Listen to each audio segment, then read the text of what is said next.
Cardiac biomarkers for the diagnosis of heart attack. Heart attack को diagnose करने के लिए डॉक्टर डिफरेंट टेस्ट करवाता है पेशेंट के लिए, जिसमें CK-MB भी होता है, TROP-I भी कराता है, TROP-T भी होता है, इसके अलावा हाई स्पेसिफिक ट्रोपोनिन भी होता है and high specific C reactive protein भी होता है। इनमें से कौन सा टेस्ट कब किया जाता है, कौन सी टेस्ट की सेंसिटिविटी मतलब टेस्ट रिजल्ट अच्छा होता है और कब कराना चाहिए, इस वीडियो में इंशाल्लाह हम इसको पढ़ेंगे। अस्सलाम वालेकुम डियर व्यूअर्स। अच्छा डियर व्यूअर्स, आज बात करते हैं कार्डियक बायोमार्कर्स की। मतलब ये वो टेस्ट होते हैं जो हम ब्लड से कराते हैं और इसी से डॉक्टर को पता चल जाता है कि आया इस पेशेंट को हार्ट अटैक हुआ है कि नहीं।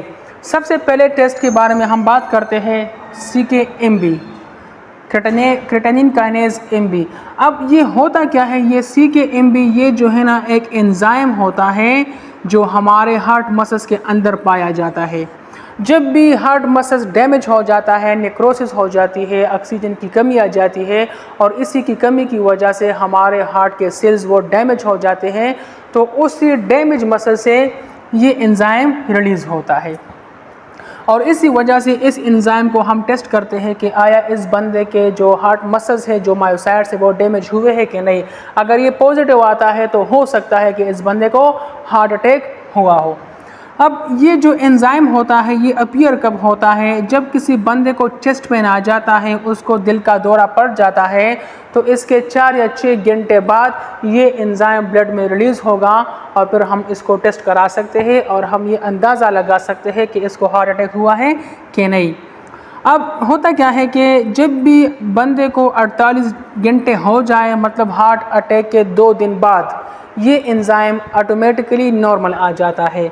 तो इसका मतलब ये है कि अगर किसी बंदे को दिल का दौरा 2 या 3 दिन पहले पड़ा होगा और आप इसके लिए ये टेस्ट करते हो तो ये बिल्कुल नॉर्मल आएगा और इसी वजह से डॉक्टर जो है ना वो कंफ्यूज हो जाएगा कि इस बंदे को हार्ट अटैक नहीं हुआ है, हालांकि उसको हार्ट अटैक हुआ होगा। लेकिन ये जो एंजाइम होता है ये 48 घंटे के अंदर अंदर ये नॉर्मल हो जाता है, ठीक है। इसके अलावा ये एंजाइम सिर्फ हार्ट अटैक में नहीं, और भी काजेज़ होते हैं जिसमें ये ज़्यादा हो जाता है।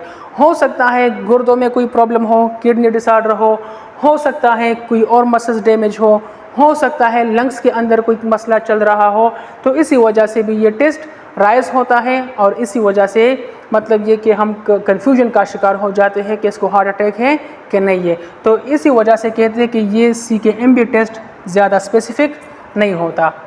दूसरा टेस्ट हम करते हैं पेशेंट के लिए ट्रोपोनिन T। अब ट्रोपोनिन T क्या होता है, ये भी कंट्रक्टाइल प्रोटीन होते हैं जो मसल्स के अंदर होते हैं, ठीक है। मतलब ये वो प्रोटीन होते हैं जो हमारे मसल्स को कंट्रैक्ट करता है। ये प्रोटीन कब रिलीज़ होगा, ये भी जब भी हार्ट मसल्स डैमेज हो जाए, मायोसाइट्स की इंजरी हो जाए, नेक्रोसिस हो जाए, ऑक्सीजन की कमी की वजह से दिल का दौरा पड़ जाए, तो दौरा पड़ने के बाद 3 या 6 घंटों के अंदर अंदर ये एंजाइम रिलीज़ होगा और इसका हाई लेवल जो है ना 12 से 24 घंटों के अंदर अंदर ये हाई लेवल में होगा। तो मतलब ये कि अगर हम 6 या 8 घंटे बाद किसी का टेस्ट कराते हैं, ट्रोपोनिन T टेस्ट हो, तो इससे भी डॉक्टर को पता चल जाता है कि इसको हार्ट अटैक हुआ है कि नहीं। और इसका नॉर्मल रेंज जो होता है वो 0.01 Ng/ml होता है और CK-MB का 5 से लेकर 25 IU/लीटर होता है। तीसरा टेस्ट जो हम कराते हैं पेशेंट के लिए हार्ट अटैक को डायग्नोस करने के लिए, जो ब्लड से हम कराते हैं, वो होता है ट्रोपोनिन I। ट्रोपोनिन I जो होता है, अब यहाँ पर दोबारा इसको थोड़ा मैं एक्सप्लेन करता हूँ, ये भी जहन में रखें कि ट्रोपोनिन T हार्ट अटैक के अलावा भी बढ़ सकता है। इसकी भी बहुत मतलब रीजंस हो सकते हैं। अगर किसी बंदे को सेप्सिस है, कोई इन्फेक्शन है, उसकी वजह से भी ट्रोपोनिन T बढ़ जाता है। इसके अलावा हाइपोवॉल्यूमिया, फ्लूइड की कमी की वजह से, ब्लड की कमी की वजह से भी ज़्यादा हो सकता है। कोई और लंग्स किडनी प्रॉब्लम, गुर्दों में अगर कोई मसला होगा तो इसी की वजह से भी ये बढ़ जाता है और इसी की वजह से मतलब डॉक्टर कहते हैं कि ये भी ज़्यादा स्पेसिफिक नहीं होता हार्ट अटैक को डायग्नोस करने के लिए। थर्ड टेस्ट आता है ट्रोपोनिन I। ये जो है ना सेंसिटिव बायोमार्कर होता है, मतलब इसका रिज़ल्ट हमें बहुत अच्छा मिलता है और इसी से हम ये एज्यूम कर सकते हैं कि इस बंदे को हार्ट अटैक हुआ है कि नहीं। ट्रोपोनिन I क्या है, ये भी एक प्रोटीन है जो हमारे मसल्स के अंदर होता है।